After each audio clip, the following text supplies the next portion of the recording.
ನಮ್ಮೂರ್ ಜಾತ್ರೆ ನೋಡಿ ಬನ್ನಿ ಬಾಸ್. ಗುಂಪು ಗುಂಪಲಿ ಗೌರಿ ಗಂಗೆ, ಬಣ್ಣ ಬಣ್ಣದ ಚಿಟ್ಟೆ ಹಂಗೆ, ನೋಡೋಕೆ ಸಾಲಾಗಿಲ್ಲ ಎರಡು ಕಣ್ಣು.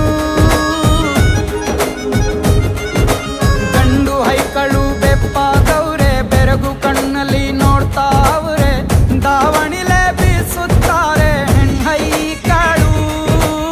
ರೊಟ್ಟಿ ಊಟ ಉಣ್ಣಾಗಿಲ್ಲ, ಹಬ್ಬದೂಟ ತಳ್ಳಾಗಿಲ್ಲ, ನೆಂಟ ಜಗಳ ಆಡಂಗಿಲ್ಲ ನಮ್ಮ ಊರಲ್ಲಿ.